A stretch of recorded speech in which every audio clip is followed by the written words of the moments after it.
జగిత్యాల జిల్లా కేంద్రంలో ఓటర్ జాబితా ప్రత్యేక సమగ్ర సవరణ కార్యక్రమం ప్రారంభమైంది. పారదర్శకంగా ఓటరు జాబితా రూపొందించేందుకు అన్ని రాజకీయ పార్టీలు, అధికారులు, ప్రజలు సహకరించాలని జగిత్యాల ఆర్డీఓ మధుసూదన్ కోరారు. కేంద్ర ఎన్నికల సంఘం ఆదేశాల మేరకు జూన్ 25 నుంచి జూలై 24 వరకు బిఎల్ఓలు ఇంటింటికి వెళ్లి ఓటర్లకు ఎన్యూమరేషన్ ఫారాలు అందించి తిరిగి సేకరించనున్నారు. అర్హులైన ప్రతి ఒక్కరికి ఓటు హక్కు కల్పించడం, అనర్హుల పేర్లు తొలగించడం ఈ ప్రక్రియ ప్రధాన ఉద్దేశమని తెలిపారు. జూలై 31న ముసాయిదా ఓటరు జాబితా ప్రచురించి ఆగస్టు 30 వరకు అభ్యంతరాలు స్వీకరిస్తారు. సెప్టెంబర్ 28 లోపు అభ్యంతరాలు పరిష్కరించి అక్టోబర్ 1, 2026న తుది ఓటరు జాబితా విడుదల చేయనున్నారు.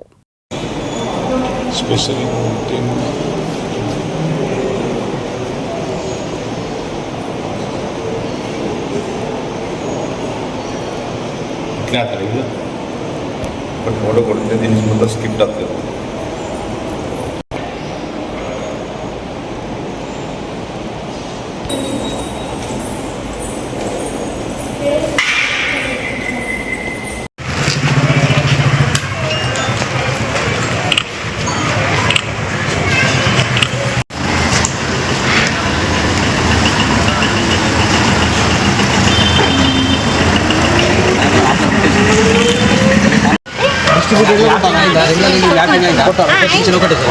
ఇప్పుడు ఆల్రెడీ మ్యాపింగ్ అయింది కాబట్టి ఈ మ్యాపింగ్ డేటాను ఉపయోగించి మీరు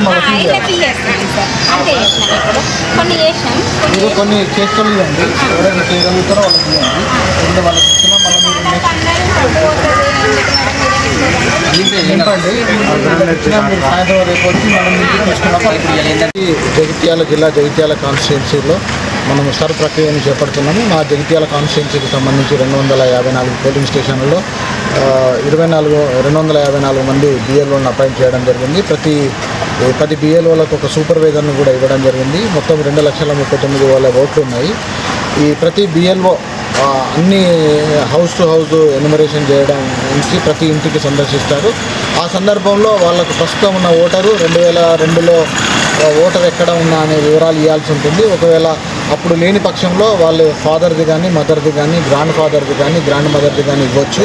ఆ డేటా కూడా మన బిఎల్ఓల దగ్గర ఉంది. ఎవరైనా కొత్తగా వాళ్ళ ఓటు ఎక్కడుందో తెలియని పరిస్థితి ఉంటే సిఈఓ వెబ్సైట్లో కూడా వాటి పూర్తి డీటెయిల్స్ ఇవ్వడం జరిగింది. వాళ్ళు సెర్చ్ చేసుకోవచ్చు. ఎవరైనా హౌస్ లాక్కున్న సందర్భంలో మినిమం 3 times బిఎల్ఓ వాటిని విజిట్ చేస్తారు.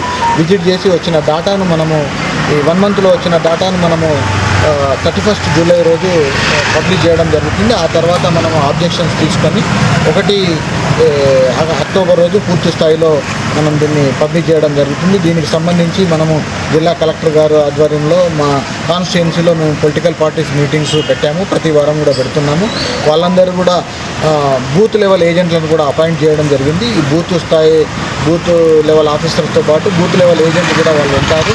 వీళ్ళే కాకుండా మున్సిపల్లో మనము కమిషనర్ గారి ఆధ్వర్యంలో కౌన్సిలర్లకు కూడా మనము అవగాహన కల్పించడం జరిగింది. వారితో పాటు ఆర్పీలు, వార్డ్ ఆఫీసర్స్ కూడా ఈ ప్రక్రియను అంతగా సజావుగా జరగడానికి తోడ్పడతారు. మనం పబ్లిష్ చేసిన తర్వాత ఏమన్నా ఆబ్జెక్షన్స్ ఉంటే వాటిని కూడా మనం డిస్పోజ్ చేయడం జరుగుతుంది.